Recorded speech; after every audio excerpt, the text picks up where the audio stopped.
Saudara-saudara yang terkasih dalam nama Tuhan Yesus Kristus, selamat pagi. Mari kita beribadah sejenak. Kita menyanyikan Bukende HKBP dari nomor 518 ayat 1.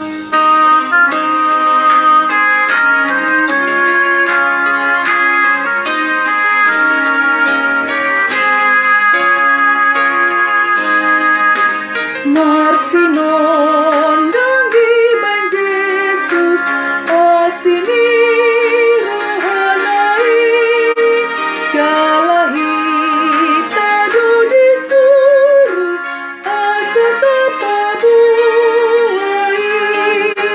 tapagalak kalituta, tapatiur dalani, ay toro.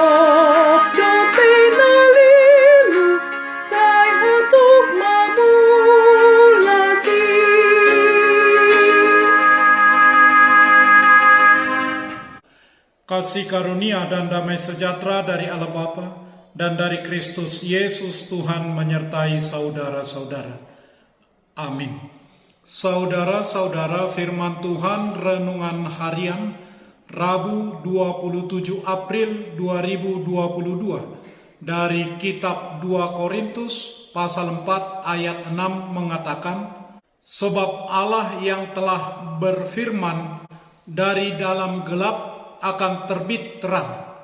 Ia juga yang membuat terangnya bercahaya di dalam hati kita, supaya kita beroleh terang dari pengetahuan tentang kemuliaan Allah yang nampak pada wajah Kristus. Dalam bahasa Batak Toba, ai debata nama dokkon marsinodang hati uroni sian haholomoni. Ibanado patiur rohanami pabicar parbinotoat disangap ni debata na dibagasan bohini Kristusi. Demikian firman Tuhan. Saudara-saudara, perasaan takut adalah emosi yang muncul di benak seseorang ketika akan menghadapi situasi yang dianggap dapat membahayakan keselamatan dirinya. Salah satu fobia gelap atau nyctophobia adalah gangguan psikologis di mana seseorang memiliki rasa takut yang berlebihan terhadap kegelapan. Orang yang memiliki gangguan ini bisa merasakan panik atau cemas ketika berada di tempat tak bercahaya, di mana saja, bahkan di kamar tidurnya sendiri. Dalam renungan harian ini, Rasul Paulus menuliskan suratnya kepada pengikut Yesus di Korintus yang terancam terpecah. Saat itu kehidupan Paulus sendiri dalam segala hal tertindas, namun tidak terjepit, habis akal, namun tidak putus asa, dianiaya, namun tidak ditinggalkan sendirian, dihempaskan, namun tidak binasa. Rasul Paulus mengingatkan firman Tuhan, dari dalam gelap akan terbit terang. Ia juga yang membuat terangnya bercahaya di dalam hati kita, supaya kita beroleh terang dari pengetahuan tentang kemuliaan Allah yang nampak pada wajah Kristus. Majelis gereja pernah mengajak seorang jemaat untuk terlibat dalam pelayanan gereja.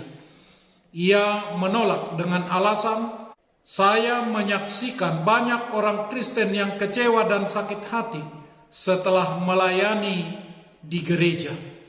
Saya tidak mau seperti mereka. Walaupun kaget atas ucapannya, majelis gereja tidak menyalahkan dia. Pelayanan memang tidak pernah mudah. Pelayanan menuntut pengorbanan kita. Sesudah melakukan yang terbaik, kita masih bisa disalahpahami atau tidak dihargai. Konflik sesama pelayan juga kerap terjadi. Rasul Paulus menghadapi tantangan yang jauh lebih besar, bahkan lebih sulit. Bahkan bahaya maut mengintai dirinya setiap waktu. Namun Rasul Paulus tidak tawar hati atau putus asa. Apa rahasianya? Rasul Paulus yang pernah berjumpa dengan terang kemuliaan Tuhan di jalan menuju Damaskus, bahwa Tuhan Yesus Kristus menghendaki Paulus dan kita untuk hidup dalam kemuliaan Allah. Ada masanya ketika cahaya wajah Allah seakan meredup karena kesukaran, karena kesedihan, atau karena kehilangan seseorang yang kita cintai. Namun demikian, bahkan di dalam bayang-bayang terkelam sekalipun, kita dapat melihat bukti kehadiran Tuhan. Ia menyertai kita, Ia bersama kita. Jika kita berjalan di bawah cahaya yang menyusup di hati kita pada saat ini, cahaya Tuhan, kiranya kita kembali mengalami, mensyukuri terang Tuhan, yaitu Yesus Kristus yang selalu bercahaya di dalam hati kita. Amin. Marilah kita berdoa. Ya Tuhan Allah Bapa kami sungguh berterima kasih mengingat bahwa Tuhan membuat terang bercahaya di dalam hati kami, supaya kami beroleh terang dari pengetahuan tentang kemuliaan Tuhan di masa-masa apapun dan bagaimanapun. Kiranya terang-Mu bersinar di dalam hati kami, menuntun kami karena Yesus Kristus Tuhan kami. Amin. Marilah kita menyanyikan buku nyanyian HKBP dari nomor 518 ayat 1.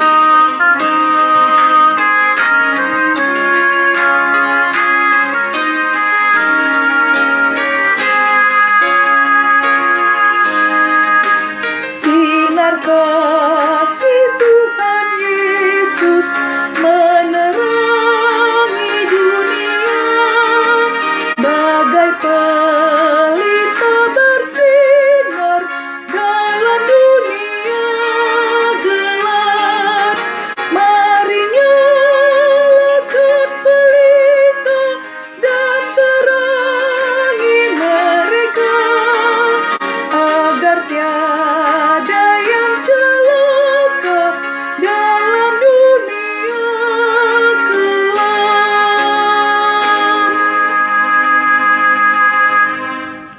Kita bersama-sama berdoa dengan doa Bapa kami.